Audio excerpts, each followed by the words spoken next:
Welcome to Spirit Matters, where we explore matters of the spirit with leading experts from across the spiritual spectrum, all designed to enrich and enlarge your wisdom, deepen your joy and peace, and awaken your inner connection to the divine. Here's your host, Philip Goldberg. Greetings, everyone. Thank you for tuning into Spirit Matters, the reboot of the podcast I co-hosted with Dennis Ramundi for 7 years.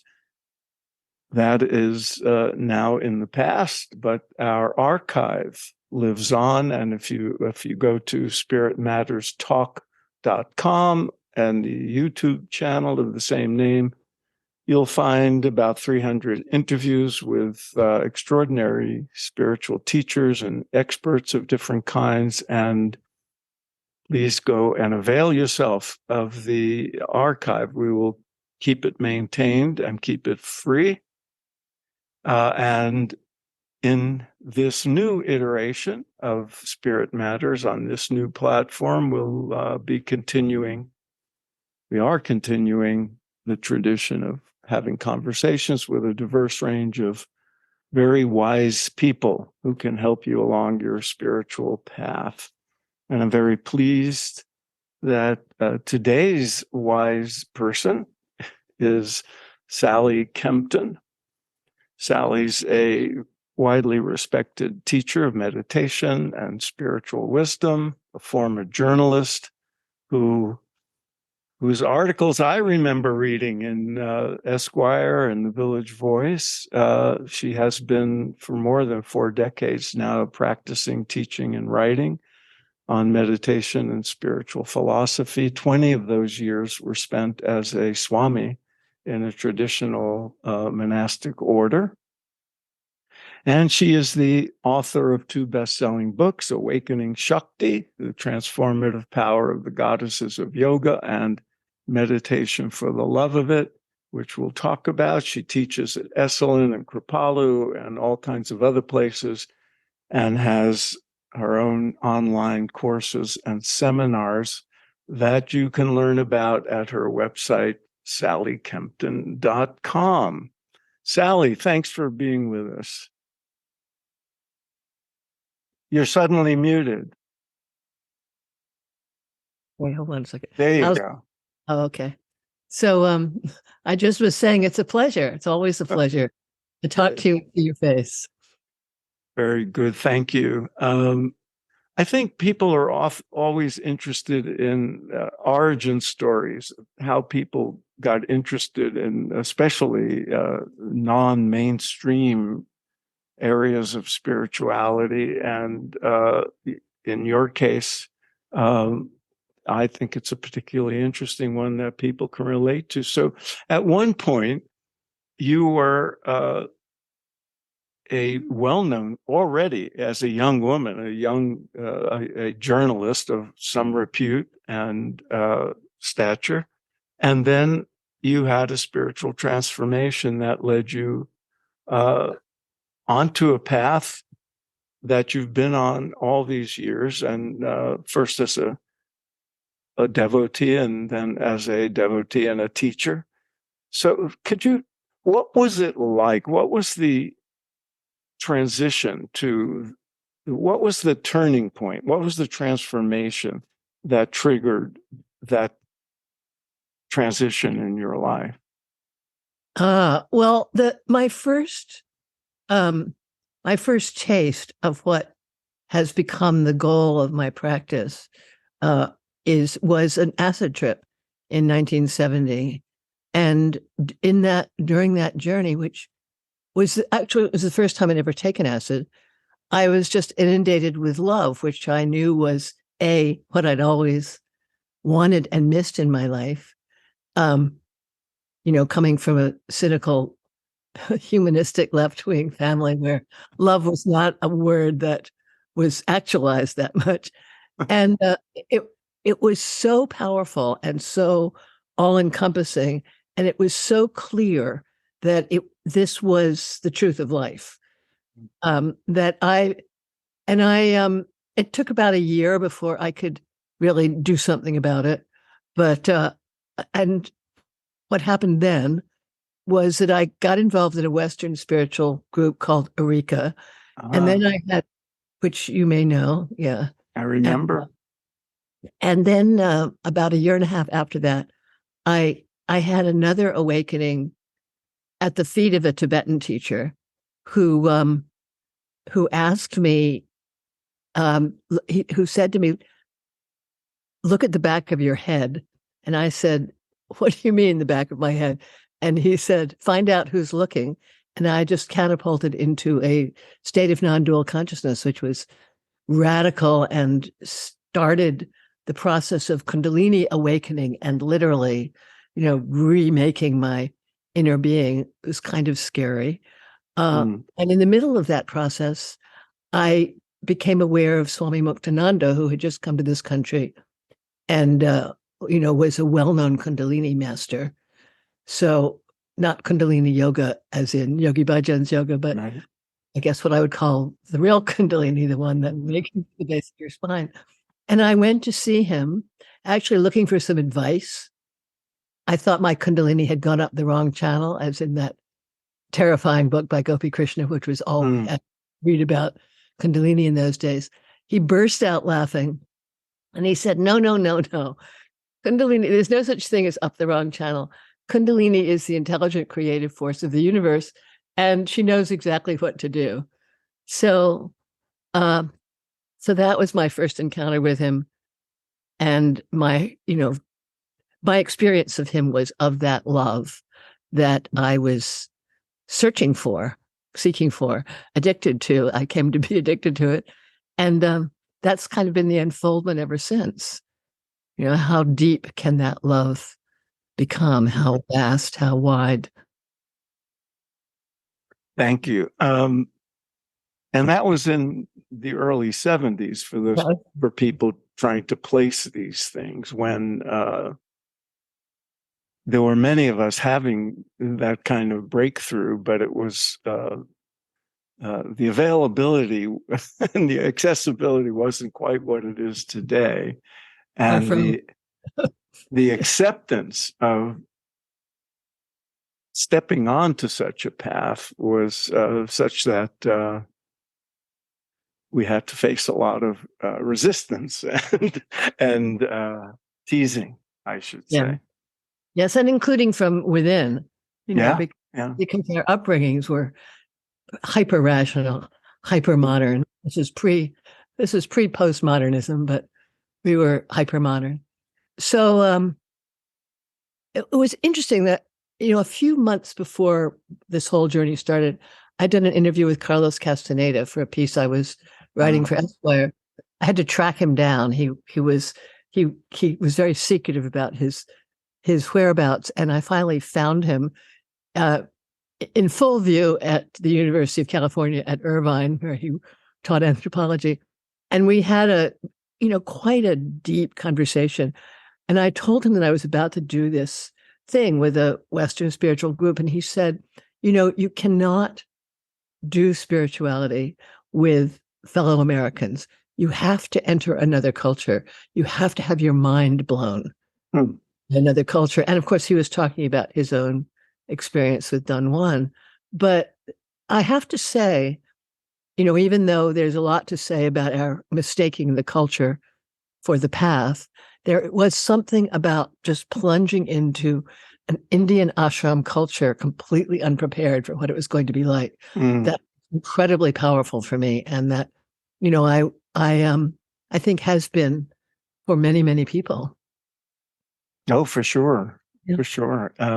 That's a very interesting take on it. It's sort of like the rewards of culture shock in a certain way. It can. Yeah.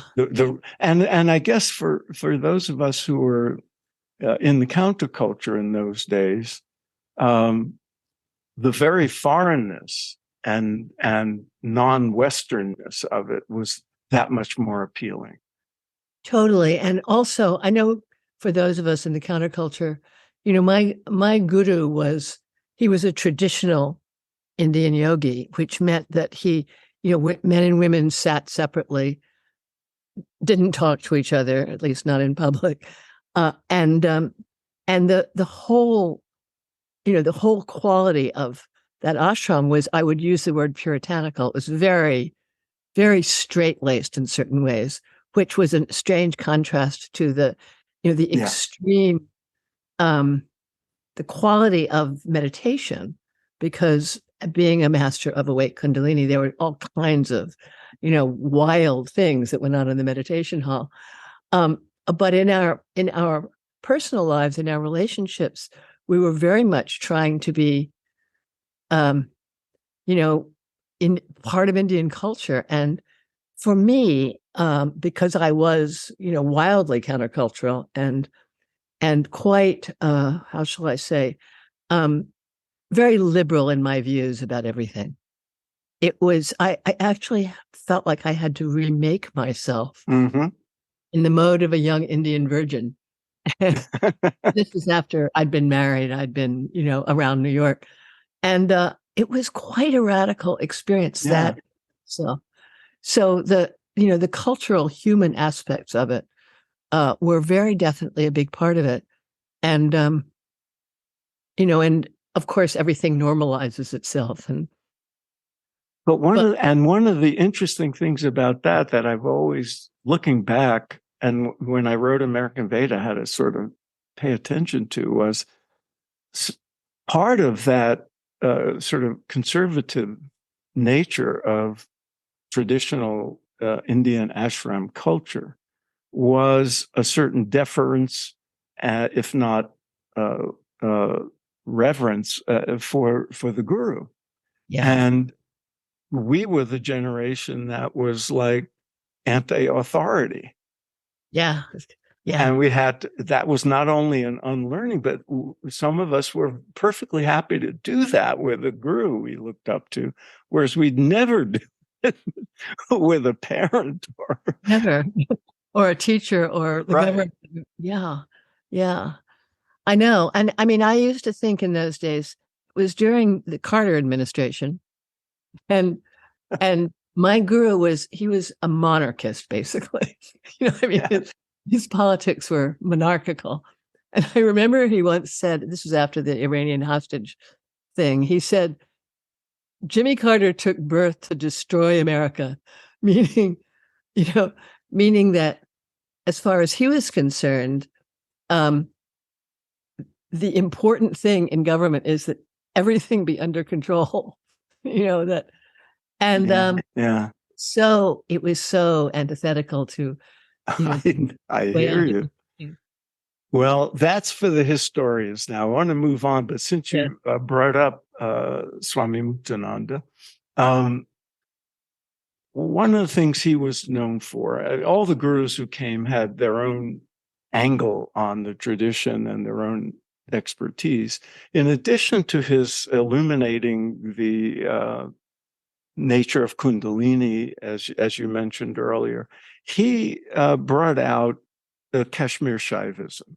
Yeah, he was which recently seems to be enjoying a kind of resurgence or stepping into the spotlight more and more. People are discovering the treasures in that tradition. And you were exposed to it, 40 some odd years ago, and it's an important part of your teaching, I know. Can you tell our listeners what is the essence? What does Kashmir Shaivism, of all the different traditions in the Indian repertoire of Vedanta and yoga and everything else, what is distinctive about it? Okay, really good question. Well, first of all, from my point of view, Kashmir Shaivism it's radically non-dual. In other words, unlike Vedanta, with which it has a lot in common. Yeah. Vedanta also is a radically non-dual tradition. Tantric Buddhism also. But in Kashmir Shaivism, there's a deep understanding that Shakti, the divine feminine power aspect of the divine, has become this world and become us. And therefore, everything in the universe is filled with the sacred quality of Shakti. So everything in the universe is to be accepted and even revered. So it's a tremendously powerful antidote, to our tendency to judge and reject and, and be hierarchical about, you know, who we spend time with and who we approve of. So it's the Shakti aspect, and the quality of Shakti is bliss, is love, is ananda use the Sanskrit word. So when you get steeped in this tradition, it's literally a bliss saturated tradition. And whereas in some of the other non-dual traditions, bliss is seen as, kind of a lower manifestation of your spiritual progress. In Shaivism, there are obviously many different levels of bliss, but bliss is the nature of the absolute. So, awareness bliss is the nature of the absolute. So along with radical clarity and identification with your own awareness, there's also an identification with ecstasy. And I have to say, that's been my experience over the years as I've become more and more deeply engaged in not only teaching, but also practicing in a Shaiva. And now I'm doing a lot of Shakta practices, which are the practices which it's another aspect of what's called Trika Shaivism. Is that there's related traditions which make Shakti the feminine, the center of the universe, and which are, in which the masculine principle, the Shiva principle, is considered to be empty consciousness, empty cognizance, if you will. And the Shakti principle is everything else, including the instruments of your sadhana and your path. So, in other words, to get to the full awareness of your own awareness, you actually have to go through Shakti. You have to work with your own mind. You have to work with your body. So I would say it's a very fitting tradition for Western and, modern Eastern people, because it allows us to recognize the beauty and importance of the physical and subtle and mental universes, while recognizing that the ultimate is non-dual, is, formless, etc., etc. So, and it would seem to be particularly pertinent to those of us living lives in the world. It's not a tradition that draws you necessarily to a monastic sort of withdrawal. No, it's not a monastic. It's a householder tradition, and yeah, and and in India, especially in South India, as you probably know, that a lot of the monks of the Shankaracharya tradition, which is kind of the basic tradition of swamis or monks in India, a lot of them, especially in the South, are lovers of Shakti, lovers of divine feminine. So there's a deep understanding of the nature of reality that includes this recognition that that Maya, which in Vedanta is considered the kind of evil, deluding power that makes that makes us ignorant. In Shaivism and in Shaktism, Maya is the goddess. So, and it means that your attitude towards the world, even when you're deluded, even when your ignorance is overwhelming you, you understand that it's the divine play of the goddess. So, it's a very forgiving tradition in that sense. Which brings us to one of your books, Awakening Shakti, which you've, in a sense, already explained the title. But the transformative power of the goddesses. Now, when people look at, sort of the Hindu section of a comparative religion course or a text, they're exposed to all of these images of deities and symbols and the full pantheon of Hindu deities, and it's often just sort of dismissed as quaint or as idol worship and that sort of thing. You obviously have a more sophisticated take on that. So how do you understand let's focus on the feminine deities, the goddesses, so to speak, that you discuss in the book. What do they mean? What do they represent? And why are they pertinent to the spiritual lives of people like us? Well, first of all, I understand deity on several different levels. So on one level, deities are cosmic forces that we all experience. Whether in our psychological condition, as forms in which we experience grace or help from higher powers. So in other words, deity is this formless, non-physical energy that expresses itself in many different ways in the universe. Secondly, deity is actually an aspect of human consciousness. And this is where I got really interested in the individual goddesses, because they do, every one of these goddesses has a particular form of, well, first of all, a personality and a particular area in which grace or insight is given. And they do correspond in many ways to human personalities. And one of the things I came to see, and it's part of what I wrote about in that book, is that every one of us is connected to certain divine forces, that certain divine qualities in reality. And if we personify those qualities in the form of, one of those iconic forms, it doesn't mean that we're falling in love with the form. It doesn't mean that we're worshiping stone or metal. It means that we are working with the form as a kind of iconic or personification of particular cosmic energies. And the form, at one level, becomes a way of it becomes a cognitive focusing device, basically.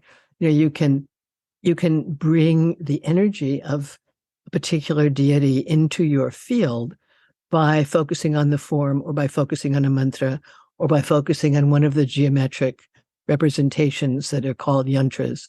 And as sadhana devices, they're incredibly powerful. And so deity is really, Jesus says, you are as gods.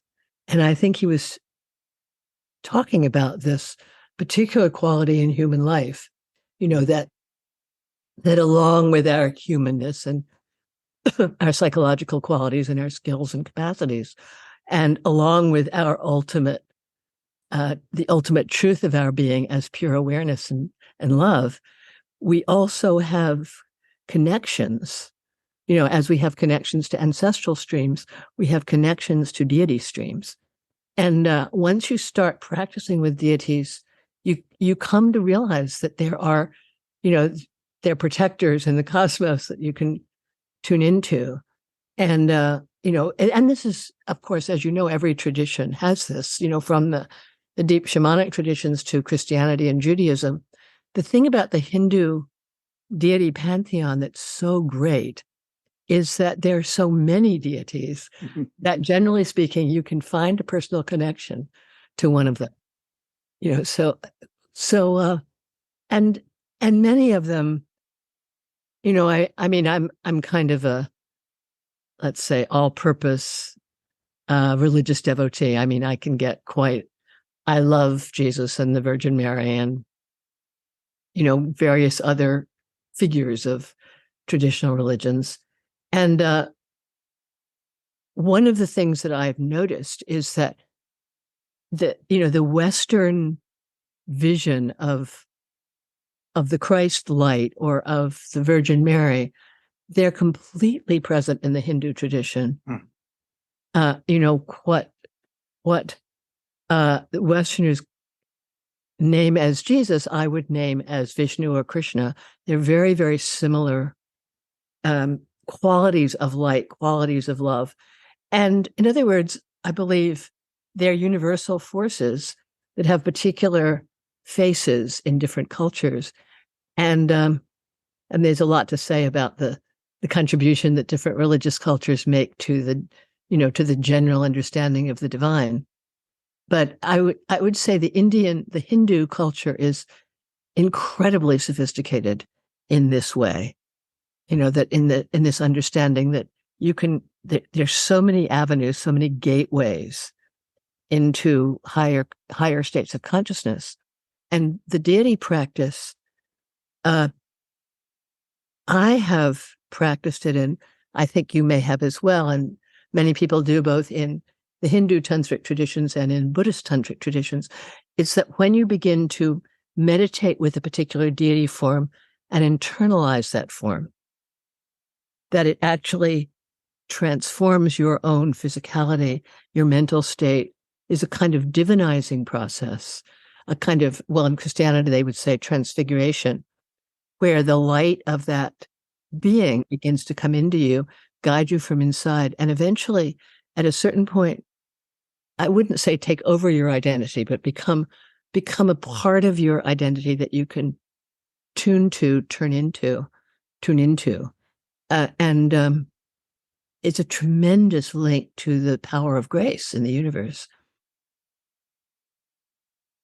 There's also the notion or the concept in the tradition of Ishtadevata.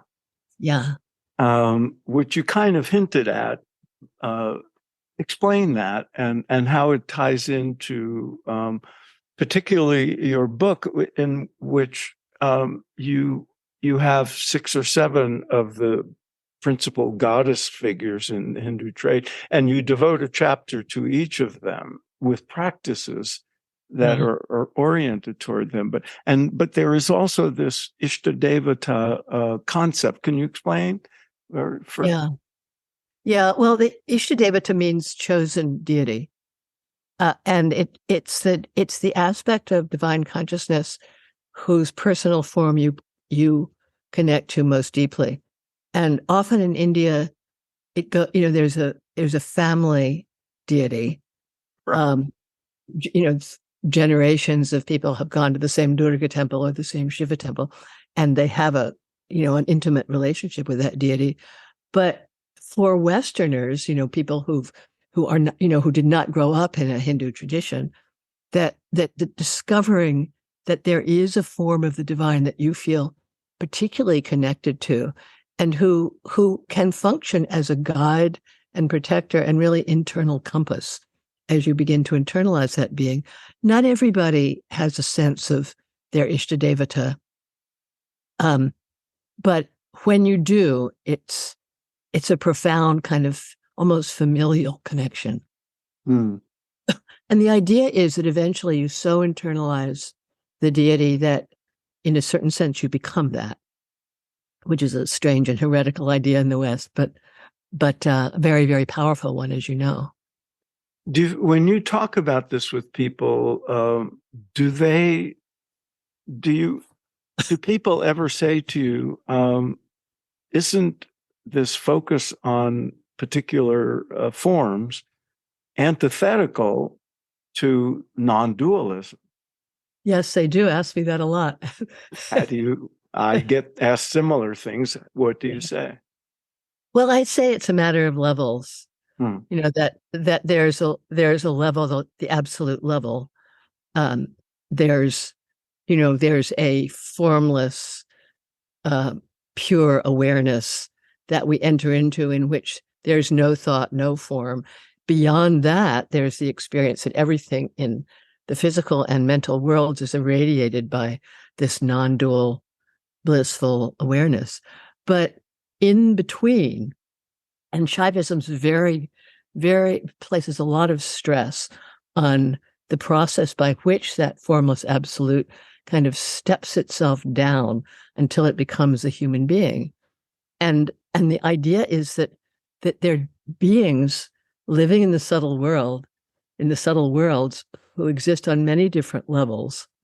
And that at the highest levels of consciousness, before there is absolute absorption into the non-dual, there are these vast, powerful beings whom we call deities. So, and I would say Jesus is one of those, Krishna is one of those. They're not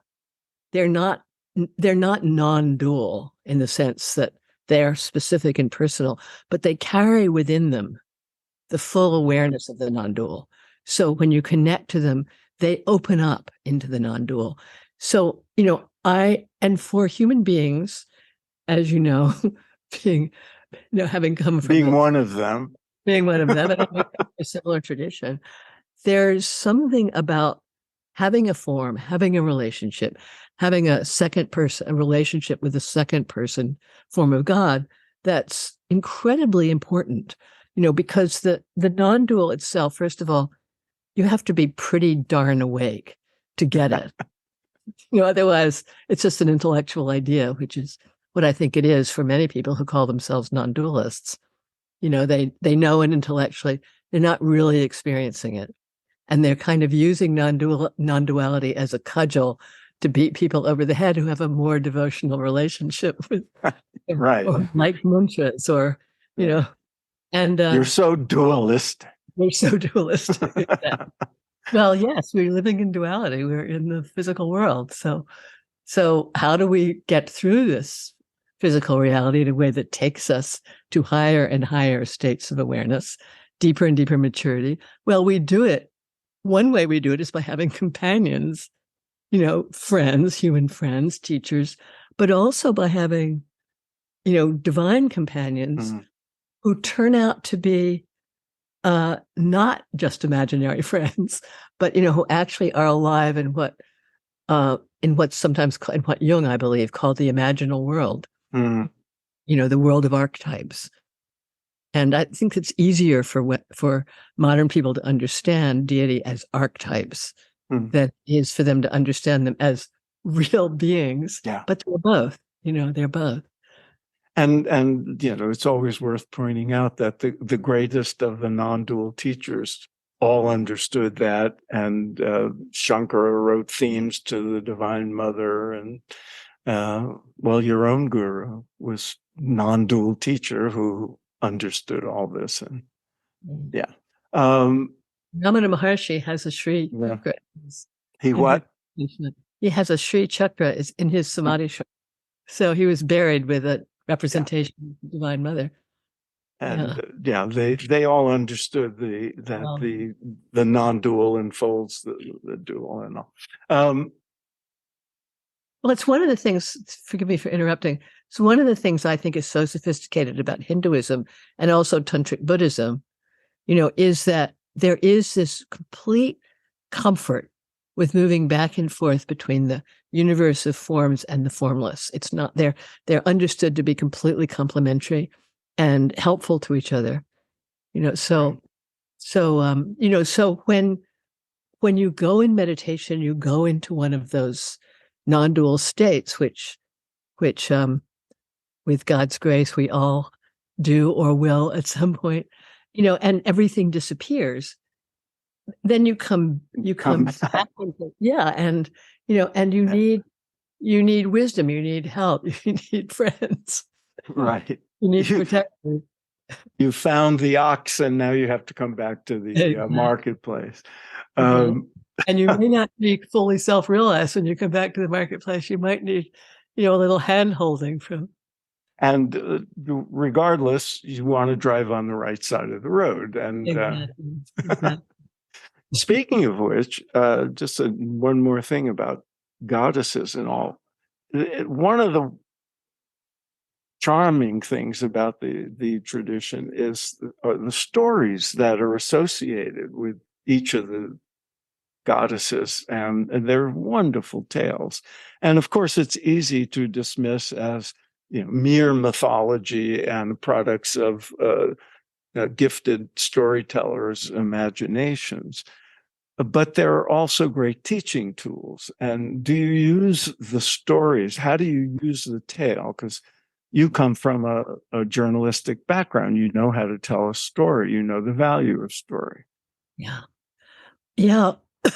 Well, I mean, the beautiful thing about really powerful mythological stories is that it's immediately obvious when you go into them that they are pointing to a level of reality that is much deeper than can be even described in words, because they work in you on a subtle level. And it's like symbols, like mantras. They bypass the psychological aspect of human beings and actually open us to the deeper, let's say, archetypal realities. So there's several ways that I like to work with stories. One is to simply allow people to meditate on the story and find in it what resonates with them. Another is to actually work with a story like a dream, in which you see yourself in every part of it. So for instance, in the famous story of Durga killing the buffalo demon, there, you can see in the demon army that comes to assault the goddess, you can see the different passions and misunderstandings and forms of ignorance that we all characteristically have, and which come against the force of truth, and which she destroys or dissolves. We prefer dissolves to destroys, but it makes a big impact to realize that you can personify your negative qualities. You can offer them into the hands of the power that can dissolve everything except the truth. And this myth is going to give you an actual experience of how that works. And at least in my experience of mythology, and I think you probably have that same understanding, is that when we bring a myth into our consciousness, it acts like a depth charge, which can transform the way we look at ourselves and the world in a very natural way. Interesting. I noticed on your website that you have a online course coming up called "Your Mind is Your World: The Radical Non-Dual Practices of the Yoga Vasishta." Yes. By the time people hear this, the course will already have begun or finished, but you told me they can find it online even after the fact on your website. There's a section on my website where almost all the courses I've done online are available, and they're much cheaper from the web. Right. Online. They don't have you live, but so I don't feel bad discussing it, but I'm curious because I have a copy of the Yoga Vasishta, a nice big thick book, and for years I've been meaning to read more of it, and I've just barely dented it. It's a lesser known text. It's not widely known like the Bhagavad Gita or the Upanishads, but it's incredible. And so I want to share with the audience what the Yoga Vasishta is, what you find compelling about it, and why you're using it in this course. Well, talking about stories, the Yoga Vasishta it's one of those texts. It's a Vedanta text, and it starts out with Lord Rama, the avatar, who, as a young man, came to the teacher Vasishta, who was one of the great sages, and he's having a meltdown. He's realized that the life which he thought was so full of promise is actually empty, that you suffer and die, and he doesn't see any point. And he's the heir to the throne of the kingdom of Ayodhya, so it's not okay that he's ready to pack it in. So Vasishta, the Yoga Vasishta is Vasishta's teachings to Rama. to make him understand the nature of life. And the basic point it makes is everything is consciousness. Nothing is as it seems. And the state of your mind determines your experience of suffering or joy. And not only that, the state of your mind, when you free it of all the upadis, as the Sanskrit term has, all the obstructions, the state of your mind is the state of God. So he actually, there's a line in there, which is, I think, my favorite line in all Indian literature. Consciousness plus thoughts is the mind. Consciousness minus thoughts is God. And that's the thesis of the Yoga Vasishtha, which it describes in amazing, really way out there stories. You know, there's one story that I'll just tell. I'm going to just give you the cliff notes of it. You know, it's about a queen whose husband has died, and she's mourning him. And in the middle of her sitting with his body, the goddess Saraswati, whom she's been worshiping, comes into the room and says, you know, your husband just died and he's dead in this world, but let me take you to another world where he's alive. And then another world where he just lost a battle for his kingdom. And then another world, you know, in which you've just given birth to a son. And, you know, and in other words, there's this whole series of stories about the multiple realities that we enter into when we free ourselves from identifying with our physical body. And it's like, I consider it the root text for contemporary manifestation practice, you know, for new thought, which says, right, you can manifest anything through the power of your mind, which, you know, is an idea that we kind of laugh at as, you know, kind of new age magical thinking.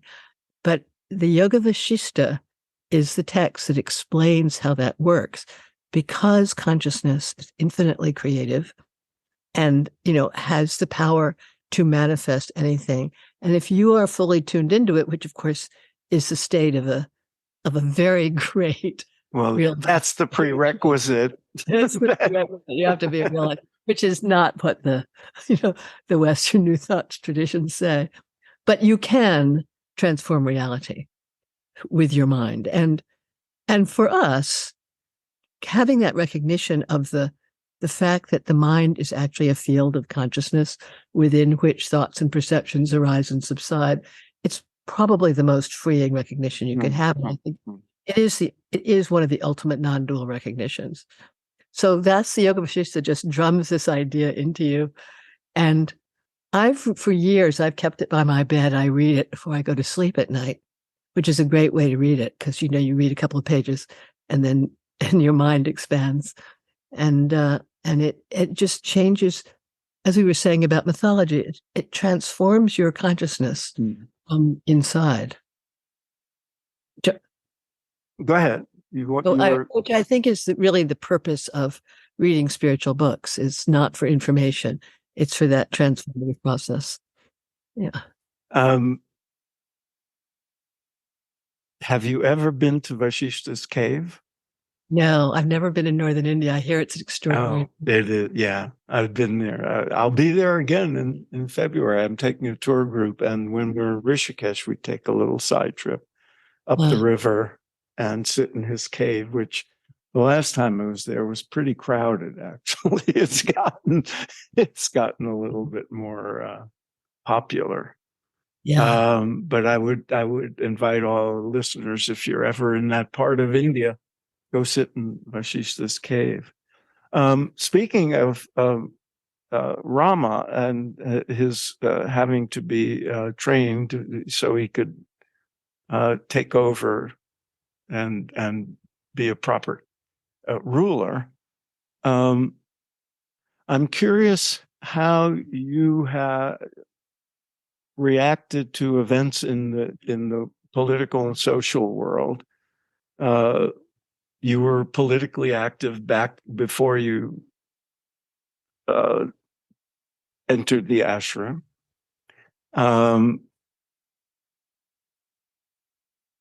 How do you respond to the craziness of the world and the current events? And how do you what do you advise your students who are grappling with what the proper spiritual approach or attitude should be? Or is it what's most, how are you dealing with the events of the world the last few years? Well, like many people, I was nailed to the news for quite a while, starting in 2016, and then really escalating during the Trump years. Obviously the news was so crazy and compelling that we couldn't look away. And at that time, I kind of went through a process of really looking at what I am capable of doing, because when we engage in political activism, it's really important to understand what our role is, what our talents and our energy can contribute.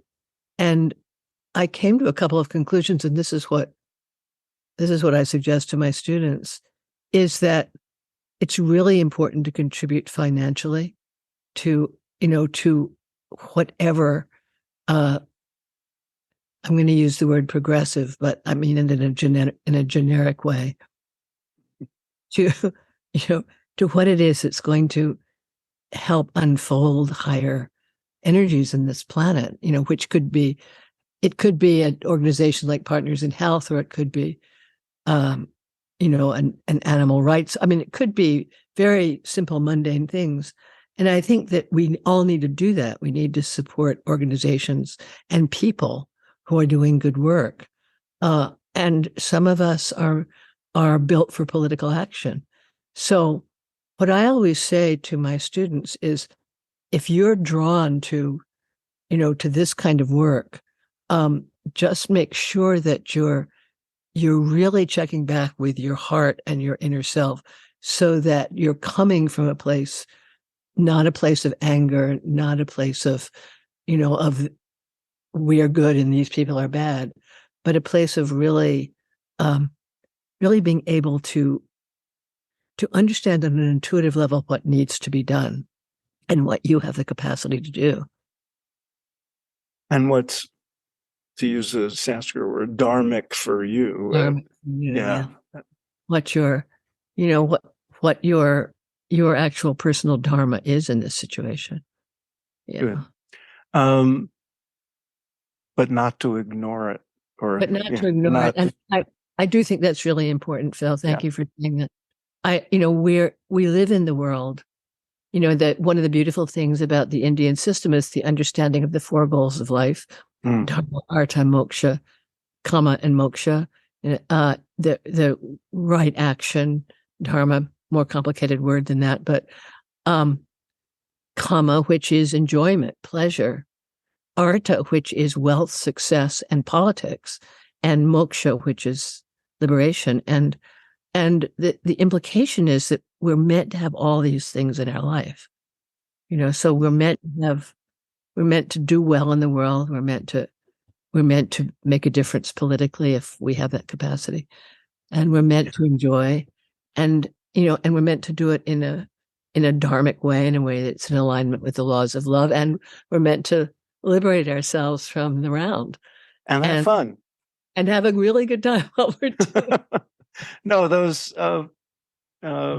four aims of life, it's a great framework for householder living that is often neglected or ignored. Sally, one of your other books is Meditation for the Love of It.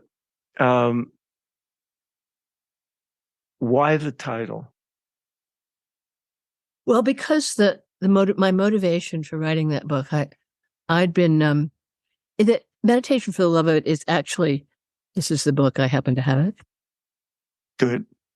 Go out and buy it. I love meditation myself, and at the time I started to write it, or shortly before I wrote it, I realized that I had let my meditation become routine. So I would get up every day. I would sit. I think this is true of a lot of practitioners. It's just part of what we do. It's like brushing our teeth. But the dynamism in it has, it's like a routine marriage. You love this person, but you're not really having that great a time. You don't really have that much to talk about. You've kind of forgotten the romance of it. So I wrote this book to kind of bring back the romance of meditation. And it's got some very basic stuff in it, and it's got a big section on troubleshooting and on working with the mind. But the basic thought, how every book has one, let's call it a big idea, or one main idea. The main idea in this book is that meditation is play. Meditation can be a recreational activity. It's not something you do because it's good for you. And it's not even something you do for the sake of liberation, although that goal will become stronger and stronger over the years as you meditate. It's something you do because it's delicious. And so the book intends to give you ways to make your practice delicious. And, there's a bazillion books on meditation. That's what this is. That's Good. the thing it offers. I like that bringing, because you're right. I mean, and I've used the metaphor you did in a positive way, that make it a habit, make it a regular part of your life, like brushing your teeth. But if it's only that, if it's like the obligatory thing you do or the ritual you do without, paying attention to, I could see why you were moved to do that. That's Well, I think, with meditation, because first of all, there's nobody out there saying you did, you passed that test, you did this right. Whoops, you screwed up there. It's an entirely internal process. So all of our tendencies, for instance, the famous tendency to sit in meditation in your meditation posture and just ruminate, which is, I think, what many of us do, or to go into a sleepy state, and to come out of meditation and realize that you actually do feel better than when you went in, but your meditation itself was dull, or there were hardly any moments of meditation. So it takes some work, to have clarity in meditation. You actually have to make some effort. And yet, if you make too much effort, then it becomes, it's no fun. It's, it's too hard. You'll get a headache. You give you a headache, and we work so hard in the rest of our lives. So to find a way to make the appropriate amount of effort to stay present, to keep coming back to the heart or whatever your goal is, it requires a lot of motivation. So, and many of the great beings like your guru, your teacher, my teacher, would sort of motivate us by telling us about all the fabulous experiences we could be having, the lights, the other worlds, et cetera, et cetera. But not everybody has those experiences. And yet everybody can feel this deep contentment and interest in what's going on in the inner world. If you have the right, focal point, if you have the right understanding, if you have the right effort. And it's as it's one of those things that you never lose. It can't be taken away from you. Very good. And there are very few things in life that are here to support you right up to the end. I just the other day was hearing Ringo Starr was being asked about his time in India and meditating, and he said, "They can take me house, they could take me car, but they can't take me mantra." That's so sweet. It's exactly true. Sally, speaking of meditation, we have a few minutes left. Would you like to lead our listeners into a few minutes of meditation as a closeout? Sure. And what's coming to me now is something very simple. a simple heart-based concentration practice. So if you would like to find a posture, letting the sit bones and the buttocks ground and the spinal column elongate upwards. And it's, as you know, it's really important in meditation to keep your spine straight so that the energy can move freely up and down the body. And we're going to practice in the heart. So become aware of the movement of the breath.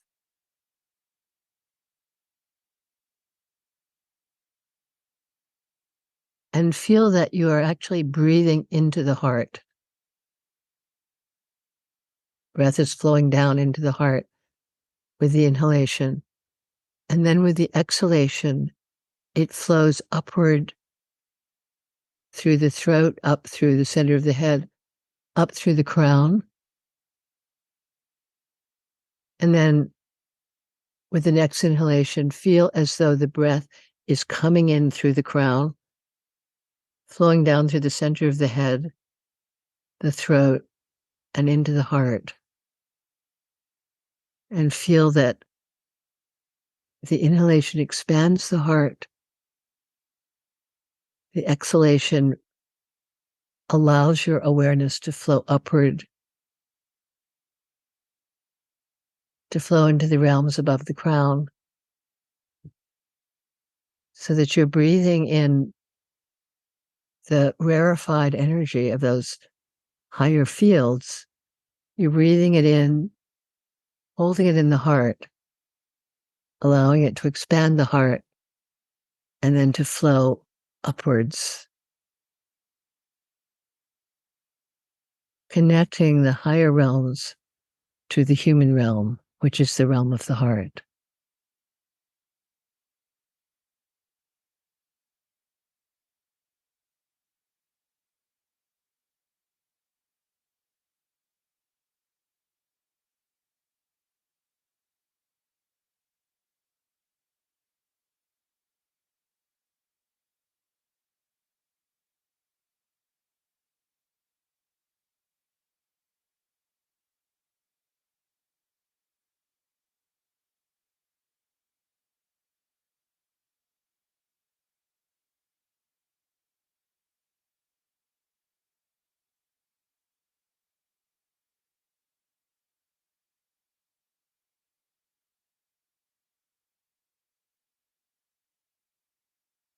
Now gradually allow your attention to settle into the heart, feeling that the inhalation flows in like a caress into the center of the heart. And with the exhalation, the space of the heart expands through your whole chest area, almost as though it's blossoming. And you let your attention nestle into the region of the heart, internalized, touching into your most human self, and also feeling the presence of your higher self, the heart being the place where the human and the divine most naturally meet. And if you can come out of this meditation and keep your attention in the heart, it will bring a real sweetness to the rest of your day.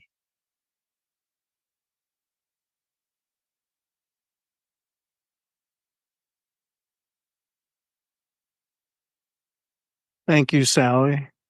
My pleasure. It's been great to have you with us. It's always a joy to talk to you, and I really appreciate you taking the time. And listeners, go to sallykempton.com and take full advantage of the wealth of knowledge and transformative practices on her website. Thank you all for listening. Please subscribe, tell your friends. Go to my website, philipgoldberg.com, email me your suggestions, subscribe to my mailing list. and stay in touch. Sally, thanks again. Bill, it was total joy. So Be all well. the best and happy holidays. It's Yes. pre-Christmas at this time, though. You may be listening to it in June, but There's other holidays. yes, in other galaxies.